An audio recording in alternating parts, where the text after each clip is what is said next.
Domingo agora, dia 15, dia da eleição, nós faremos uma live para cobrirmos a apuração de votos diretamente do site do TSE. Essa live vai começar às 5h15 da tarde, então ativem as notificações, se inscrevam no canal para que você não perca essa live que vai ser a cobertura super especial das eleições aqui no canal. E já deixe seu like, 250 likes em menos de uma hora é sempre o nosso número mágico. Agradeço a todos que participaram ontem da live, foi muito legal a nossa interação, muito obrigado a todos que estiveram presentes. E a situação, pessoal, do Flávio Bolsonaro, ela tá ficando complicadíssima, porque provas e mais problemas começam a se acumular, elas não param de chegar. E por mais que o Flávio Bolsonaro queira dizer que o Ministério Público está fantasiando, que o Ministério Público está o perseguindo, a situação é que está muito complicada para o Flávio Bolsonaro no esquema das rachadinhas. E eu tô vendo sendo criada toda uma inércia jurídica ou uma inércia na opinião pública que vai conduzir o caso invariavelmente para uma condenação. Mais ou menos o que aconteceu com o caso do Lula e o triplex do Guarujá. A opinião pública ela estava tão voltada para a condenação do Lula que mesmo que o Sérgio Moro, vamos supor que ele fosse um juiz isento, e nós percebemos que ele não era, mas mesmo que o Sérgio Moro fosse isento, ficaria muito difícil para que ele desse uma sentença que fosse diferente daquela da maioria da opinião pública, porque a opinião pública empurrou a condenação do Lula. Não foi um... Nós sabemos, né, claro, obviamente, depois de tudo que aconteceu, que não foi um tribunal isento. Mas havia também uma pressão popular gigantesca para a condenação. E a mesma coisa está acontecendo também com o Flávio Bolsonaro, porque dia após dia nós temos novas denúncias, novas descobertas da denúncia do Flávio Bolsonaro, que nós começamos a perceber que a situação dele está muito complicada. E nos últimos dias nós tivemos 3 novas notícias que são muito, mas muito ruins para a defesa do Flávio. A primeira delas, que a esposa do Flávio Bolsonaro, ela não sacou o dinheiro por 3 anos do banco. Esposa de Flávio Bolsonaro não fez saques ao longo de 4 anos. Eu falei 3, 4 anos. O que é estranho. Como que a esposa do Flávio Bolsonaro não sacava dinheiro, sendo que todas as contas da família praticamente eram pagas com dinheiro vivo? Veio da conta de quem esse dinheiro? Ué, se ela pagava as contas e ela não sacava o dinheiro, de algum lugar veio. Nós sabemos que o Queiroz realizava esses pagamentos. Então é uma situação que precisa ser explicada. E como vai ser?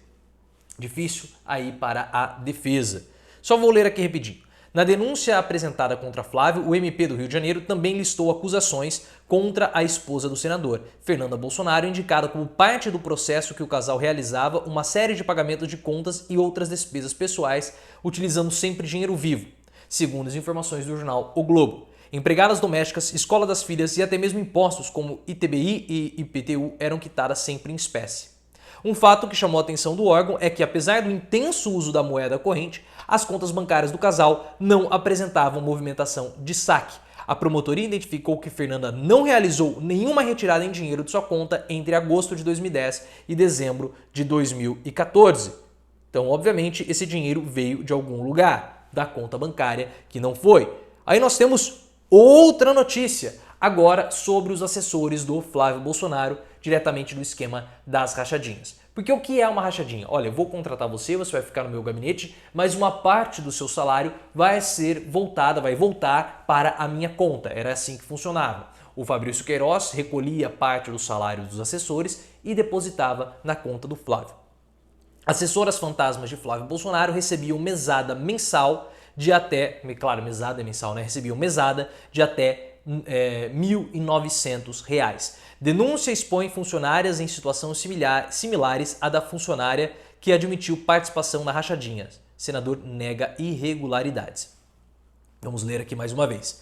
O Ministério Público do Rio de Janeiro fez o cruzamento dos dados bancários do senador Flávio Bolsonaro, Fabrício Queiroz, das funcionárias fantasmas do parlamentar, e descobriu que elas recebiam mesadas que iam de R$300 a R$1.900. As quantias ficavam retidas com elas antes da devolução dos salários no esquema das rachadinhas. A informação as informações são do jornal O Globo. E é por isso que o Flávio Bolsonaro estava louco para censurar a Globo, porque a Globo tem acesso ao depoimento, tem acesso à denúncia, e ela está soltando em doses homeopáticas. Está sendo uma tortura para o presidente Bolsonaro, porque nós estamos vendo que a denúncia é uma denúncia robusta, tem provas, tem testemunha. É muito difícil o Flávio escapar dessa situação. E por fim, a última notícia, porque eu falei são 3, é muita coisa. Vou ler para vocês. Anotação de corretor de imóveis é prova contra Flávio Bolsonaro, diz Ministério Público do Rio de Janeiro. Uma anotação apreendida com um corretor de imóveis foi apresentada como uma prova de que o senador usou o dinheiro desviado do salário de assessores para comprar 2 apartamentos em Copacabana, zona sul do Rio, em 2012. A informação foi antecipada pelo jornal O Globo. Gente, é muito, mas muito complicada a situação do Flávio Bolsonaro. E o pior de tudo isso, nós sempre temos que lembrar, não é um problema somente de crime de colarinho branco.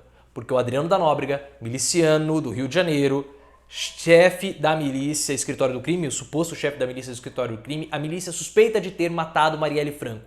Era um dos sócios, entre aspas, do Flávio Bolsonaro. Ele liderava o esquema das rachadinhas junto com o Flávio Bolsonaro. Uma parte desse dinheiro era depositada em 2 contas do Adriano da Nóbrega. 2 contas de um miliciano, dinheiro público sendo desviado para a milícia do Rio de Janeiro. E o Jair Messias Bolsonaro, o presidente da República, fazia parte desse esquema, porque a esposa dele recebeu dinheiro de Fabrício Queiroz. Ou seja, é a ligação entre Bolsonaro e o crime organizado do Rio de Janeiro. Logo, se tudo isso for aceito, se a denúncia for confirmada e Flávio Bolsonaro for condenado, nós podemos dizer que o presidente Jair Bolsonaro ele é também um criminoso porque tem ligação com a milícia do Rio de Janeiro. E não é somente um crime do colarinho branco, é sim um crime comum. E nós não podemos tolerar essa situação. Nós não podemos ter um presidente da República relacionado com o crime organizado do Rio de Janeiro. Nós não podemos tolerar e não iremos tolerar. Então se inscreva no canal, passe o vídeo para frente, vamos continuar acompanhando. Toda vez que tiver provas do caso do Flávio Bolsonaro,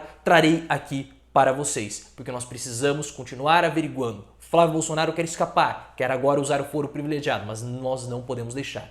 É preciso passar a limpo essa relação entre Jair Bolsonaro e as milícias do Rio de Janeiro. Porque não é só mais uma brincadeira de dizer que Bolsonaro é miliciano. A brincadeira está ficando cada dia mais real. E nós não podemos tolerar isso, como já disse anteriormente. Se inscreva no canal, me siga no Twitter. Domingo, dia 15, às 17h15, no horário de Brasília, live com apuração dos votos das eleições municipais. Fiquem ligados.